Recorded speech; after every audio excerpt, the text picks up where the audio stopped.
everybody, it's Shari here today, and I am going to be showing you how I made this collection of watermelon themed cards.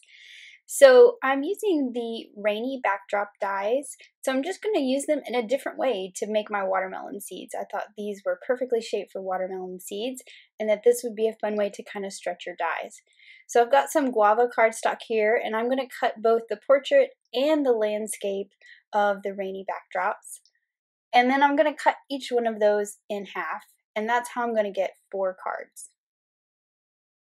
So if you want to know the exact measurements on that, I cut that portrait one, which is 5.5 tall. I cut that at 2 3/4. And then for this landscape one, I'm going to cut it long ways. It's 4 1/4 wide, so I'm going to be cutting that at 2 1/8. Now these are just in half, but you could cut them at whatever size you want for the design of your card. So now I can cut some pieces of black cardstock that are the same size. So again, it's going to be 5.5 by 2 1/4 and 1/3, 4 1/4 by 2 3/4. So now I'm just going to layer those behind, and I'm going to go ahead and prep all my little seed pieces here. And I'm just using the lawnfawn glue tube to do that, so I can get in there in between all those little seeds. And then I'm going to cut some little tiny strips of cardstock out of white. So these are only about 1/8 of an inch wide. Then I'm going to cut some strips out of cilantro cardstock. These are 5/8 of an inch wide. And then finally I'll cut some out of the noble fir cardstock, and these are about 3/16 wide, so a little wider than the white. I'm going to use my liquid glue to go ahead and glue that tiny little white strip onto the edge of my light green. And now I'm going to assemble some cards. So I've already got my seeds put together, and I've already got my light color of my rind put together. So now I can just layer all these pieces onto the card. So for this first one, I just layered that long, wide piece of seeds along the bottom of the landscape card. I put the dark piece of cardstock strip right against the edge of it, and then I used the light colored with the white and layered it over top and covered up the seed. So I've used some Finley's ABCs and some black cardstock to cut out the letters that spell out melon. And then I'm using some Harold's ABCs to customize my sentiment so that it will say "You're one in a melon." So you just line these up right on the block. They're on square bases, and you just line it up with the grid right against each other, and you'll get a perfectly spaced, nice and straight sentiment.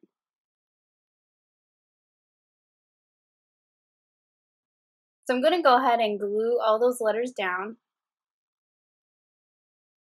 I just had them laying there so I could kind of get the spacing of the sentiment above right and figuring out exactly where I wanted it.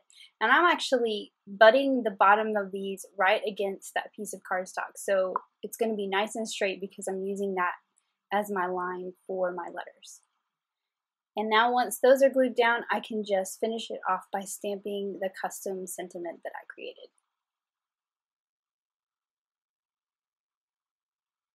Such a fun card. And it goes great with this watermelon theme. So now I'm going to do a portrait card, and I'm kind of flipping it around, and I'm going to put the dark part on the bottom. So I'm going to go ahead and put that on there, and then I can add the seeds. And I'm turning it around to where the very finished edge instead of the cut edge is at the top. And then I'm going to take my watermelon rind I've prepped before with the white piece already on it and just cover up the gap between those two pieces. And then I can just trim off the excess. So rather than cutting 2 short ones and 2 long ones, I just cut them all long, and I'm just going to trim off the excess. It was just a lot easier to cut them all from the same width piece of cardstock.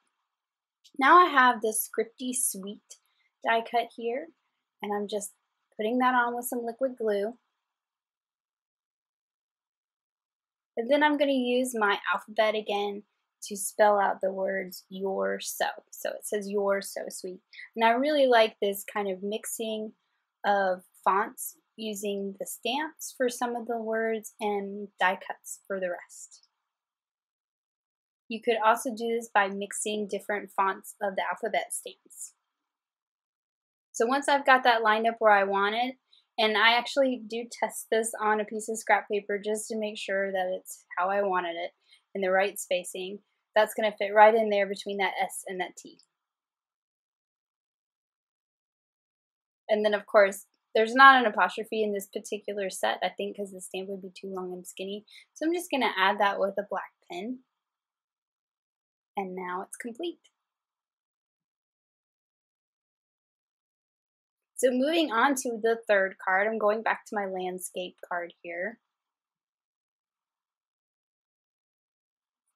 Actually, this isn't a landscape card. This is also a portrait card, but I am turning the landscape piece that I made sideways. So it's going to go up and down on the left side of the card. And then we're also going to do the same thing on a landscape card. So I'm just going to go ahead and I'm putting all my pieces together. Because I'm putting this vertical on the card, I didn't want the seed piece to be quite as big as I cut it. So I just stacked everything on top of it. Now I'm using the smallest of the Speech Bubble Stackables, and I'm also using that little high that comes with the frame Speech Bubble Stackables. I'm cutting them out at the same time, and I'm going to use the solid bubble with the high cut out. I think of the 4 that I made, this one might be my favorite, but I just really like that dark speech bubble.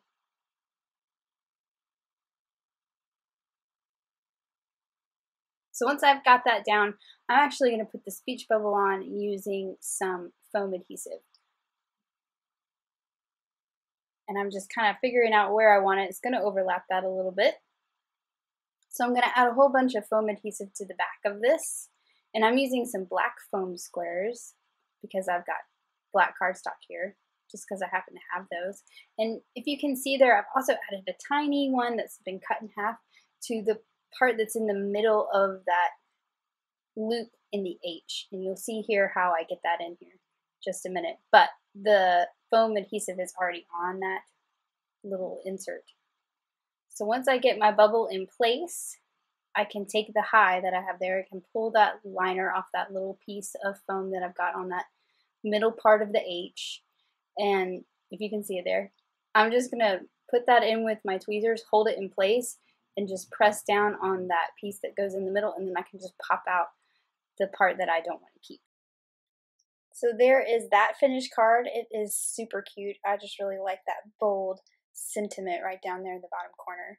And then for this last card, I've got a landscape card, and again, I'm taking that portrait rainy backdrop that I've made into seeds, and I'm putting it on the left side. So I'm just going to layer my dark green strip on top of it, and then I'm going to do the same with my light green strip that I've made with the white, and I'll trim off the excess. And then I've got the Scripty Hello border cut from some black, and I'm just going to put that on the white part to the right side. I've already trimmed off part of that border because I want it to kind of look like it's coming out from behind the watermelon. So I'm just going to put that right up against that dark green rind that I've created there, and then I can just trim off the extra little piece of that sentiment that's hanging off the side.